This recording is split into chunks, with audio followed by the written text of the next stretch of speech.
இந்த விலாக் வந்து பொங்கலுக்கு ஒரு வாரத்துக்கு முன்னாடி இருந்தே கொஞ்சம் கொஞ்சமாக எடுத்து வச்சிருந்த விலாக் தான். என்னென்னா பொங்கலுக்கு பாவாடை சட்டை வந்து அம்மா வந்து எடுத்துறதா சொல்லியிருந்தாங்க பாப்பாக்காக. அதுக்காக சரி கொஞ்சம் ஹேர் ஸ்டைல்லாம் சேஞ்ச் பண்ணலாம், கொஞ்சம் குட்டியாக ஜடை மாதிரி போடலாம் அப்படின்னு சொல்லி ட்ரை பண்ணலான்னு சொல்லிட்டு 1 வீக் முன்னாடி இருந்தே வந்து பாப்பாவுக்கு வந்து கொஞ்சம் கொஞ்சமாக ட்ரைன் பண்ணிகிட்டு இருந்தேன்.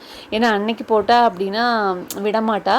1 வீக் முன்னாடியிலேருந்தே கொஞ்சம் கொஞ்சம் டெய்லி யூஸ் பண்ணிகிட்டு இருந்தோம்னா அவளுக்கு அது பழகிரும் அப்படின்னு சொல்லிட்டு அவளுக்கு சின்ன சின்ன குட்டி குட்டி ஜடை வந்து என்னால் முடிஞ்ச அளவுக்கு வந்து போட்டுட்ருந்தேன். ஃபஸ்ட்டு நானும் ஒரு ஹாஃப் மைண்டடாக தான் வந்து போட்டு விட்டேன். அது போட்ட உடனே நான் ரொம்பவே எனக்கு ரொம்ப பிடிச்சிருந்தது. அதனால டெய்லி போட்டு நல்லாவே ட்ரைன் பண்ணியாச்சு. வருஷம் வந்து பொங்கல் வந்து அம்மா வீட்டில் தான் செலிப்ரேட் பண்ணுவோம். அம்மாவும் வந்து இன்வைட் பண்ணிட்டு போயிட்டாங்க வீட்டில்.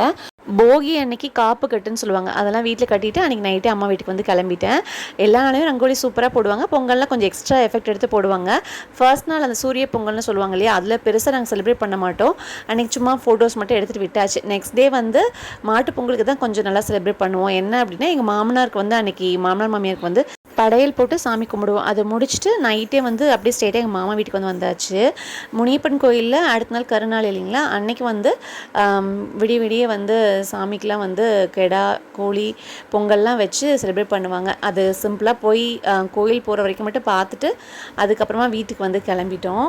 ஃபர்ஸ்ட்லாம் வந்து விடிய நாங்களே அம்மா வீட்லேயே ஸ்டே பண்ணிவிட்டு அங்கே நடக்கிற பூஜையெல்லாம் வந்து பார்ப்போம். இப்போ 2-3 இயர்ஸாக வந்து நாங்கள் பார்க்குறதில்ல. வந்துட்டு இதுக்கு மறுபூசைன்னு 1 வீக் கழித்து வைப்பாங்க. அப்போ தான் வந்து நாங்கள் கோழி பொங்கல் வந்து வைப்போம்.